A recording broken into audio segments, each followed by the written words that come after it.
قبروں میں مردے، قبروں میں میت، تو پھر حیات کہاں کی ہے؟ اللہ نے فرمایا عند ربہم یرزقون۔ بسم اللہ الرحمن الرحیم۔ یہاں خضر حیات نے عند کو مکان اور قرب حسی پر محمول کر کے یہ استدلال کیا ہے کہ نبی جو ہے قبر میں زندہ نہیں بلکہ آسمان میں زندہ ہے، یعنی خضر حیات کے نزدیک جو قبر میں زندہ ہو وہ عند اللہ زندہ نہیں، اور یہی تو مسافت مکانیہ ہے کہ قبر کو اللہ سے دور سمجھ کر اور آسمان کو قریب سمجھ کر یہ کہنا ہے کہ نبی یہاں زندہ نہیں وہاں زندہ ہے، یہ اہل سنت والجماعت کا عقیدہ نہیں، یہ مسافت مکانیہ ہے اور یہ مشبہہ اور مجسمہ کا عقیدہ ہے۔ پہلے یہ سمجھو عند جو ہے دو معنی میں استعمال ہوتا ہے، حضور حسی، قرب حسی، اور قرب معنوی اور حضور معنوی، ان دو معنی میں یہ عند استعمال ہوتا ہے۔ حضور حسی کی مثال فلما رآہ مستقرا عندہ قال ھذا من فضل ربی، یہاں جو ہے عند سے حضور حسی اور قرب حسی مراد ہے، اور حضور معنوی کی مثال والذی عندہ علم من الکتاب، یہاں عند سے حضور معنوی مراد ہے۔ اب یہاں قرآن کی جو آیت ہے بل احیاء عند ربہم، یہاں عند سے حضور حسی اور قرب حسی مراد نہیں بلکہ اس سے حضور معنوی مراد ہے۔ اور خضر حیات کا استدلال حضور حسی، فوق حسی اور مسافت مکانیہ پر موقوف ہے، اور یہ اہل سنت والجماعت کے اجماعی عقیدے کے خلاف ہے۔ یہ ہے میرے پاس نبراس۔ نبراس میں جو ہے اس کے اوپر متن میں جو ہے یہ شرح العقائد ہے۔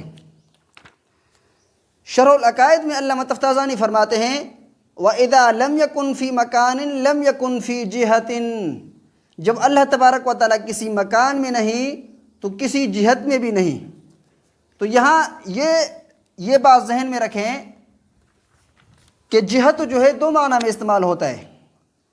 متکلمین کے نزدیک جہت اور مکان ایک چیز ہے، فرق اعتباری ہے، اور حکماء کے نزدیک جہت اور مکان یہ دو الگ الگ چیزیں، جہت طرف مکان کا نام ہے ان کے نزدیک۔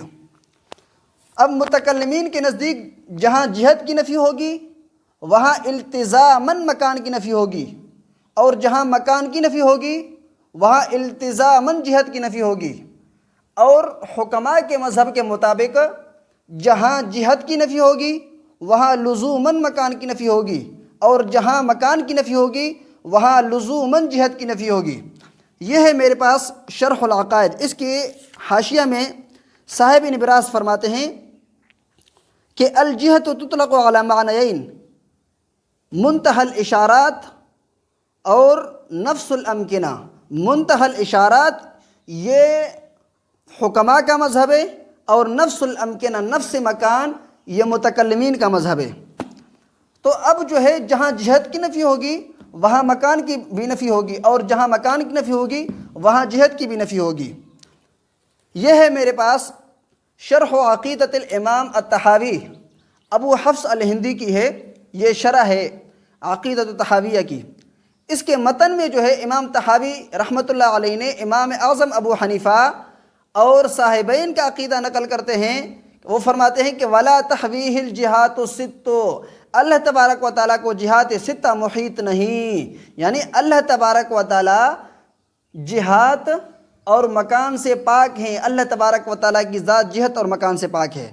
اس کے شرح میں آگے جا کر یہ جو ہے ابو الحفص الہندی جو ہے اس کے شرح میں فرماتے ہیں وفی اثبات الجہت والتحیز اثبات للمماثلۃ مع الاجسام، اللہ تبارک و تعالیٰ کے لیے جہت اور تحیز کو ثابت کرنے سے اللہ تبارک و تعالیٰ کا مماثل مع الاجسام لازم آتا ہے، اور یہ مجسمہ کا عقیدہ ہے، اور یہی خضر حیات کا ہے۔ اور آگے جا کر اس سے جو ہے اب اس شرح عقیدۃ تحاویہ میں امام تحاوی نے جو ہے صاف طور پر فرمایا کہ اللہ تبارک و تعالیٰ کے لیے جہات نہیں، جہات ستہ نہیں۔ اور جب یہاں جہت کی نفی ہوئی تو مکان کی نفی بھی خود بخود ہو گئی ہے، کیونکہ جہت اور مکان ایک چیز ہے، یا تو یہ ایک دوسرے کو لازم ملزوم ہے یا تو یہ ایک چیز ہے۔ یہ ہے میرے پاس شرح الفقہ الاکبر، ملا علی قاری کی ہے، اس کا متن ہے الفقہ الاکبر۔ الفقہ الاکبر میں امام صاحب کے مشہور شاگرد حماد جو ہے امام اعظم ابو حنیفہ رحمۃ اللہ علیہ کا عقیدہ نقل کرتے ہوئے لکھتے ہیں وَلَيْسَ قُرْبُ اللَّهِ تَعَالَى وَلَا بُعْدُهُ مِنْ طَرِيقِ طُولِ الْمَسَافَةِ وَقِصَرِهَا، کہ اللہ تبارک و تعالیٰ کا قرب اور بعد جو ہے مسافت کے لمبے اور کم ہونے کا نام نہیں ہے، یعنی اللہ تبارک و تعالیٰ کے لیے تمام چیزیں قریب ہیں اور برابر کے قریب ہیں۔ اللہ تبارک و تعالیٰ کے لیے کوئی چیز قریب اور کوئی چیز بعید نہیں بلکہ برابر کے قریب ہیں۔ اس کی مزید وضاحت جو ہے امام ابن جہبل میں کے رسالے میں ہے، یہ ہے میرے پاس تاسیس التقدیس امام رازی کی کتاب ہے، اس کے آخر میں جو ہے امام ابن جہبل کا رسالہ ہے۔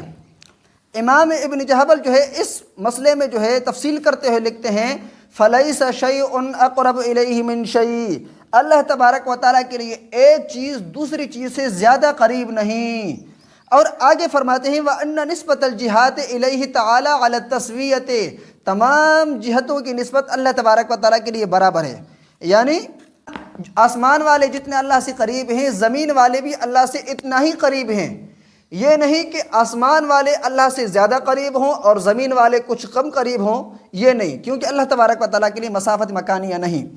اور یہ ہے میرے پاس عقائد الاسلام کاندھلی صاحب کی کتاب ہے، اس میں کاندھلی صاحب فرماتے ہیں خدا تعالیٰ کے لیے کوئی مکان اور زمان اور جہت اور سمت نہیں، کہ اللہ تبارک و تعالیٰ کی مکان اور زمان اور جہت نہیں۔ اور خضر حیات نے یہاں پر عندکم مکان پر یہ محمول کیا ہے، اور یہ مجسمہ کا عقیدہ ہے۔ اب جو ہے مجسمہ کو بعض علماء نے کافر قرار دی ہے اور بعض نے ان کو گمراہ اور اہل سنت سے خارج قرار دیا ہے۔ پہلے تو خضر حیات صرف اعتزال کی وجہ سے اہل سنت سے خارج تھے، اور اب جو ہے تجسیم اور تجسیم کی وجہ سے بھی اہل سنت سے خارج ہیں۔ خضر حیات چلو بالفرض ہم تھوڑی دیر کے لیے مان لیتے ہیں کہ جی عند یہاں پر مکان کے معنی میں ہے اور اس سے جو ہے حضور حسی مراد ہے، تو پھر میرا آپ سے سوال ہے کہ آپ جو ہے یہاں زمین میں زندہ ہو کر عند اللہ زندہ ہیں یا نہیں؟ اگر آپ یہاں زمین میں زندہ ہو کر عند اللہ زندہ ہو سکتے ہیں تو پھر نبی اپنے قبر میں زندہ ہو کر عند اللہ زندہ کیوں نہیں ہو سکتے؟ کیا تو نبی سے افضل ہے؟ کیا تو نبی سے افضل ہے کہ اپنی یہاں کی حیات کو عند اللہ حیات مانتا ہے اور نبی کی حیات فی القبر کو عند اللہ حیات نہیں مانتا؟ یہ تیری جہالت اور گستاخی ہے۔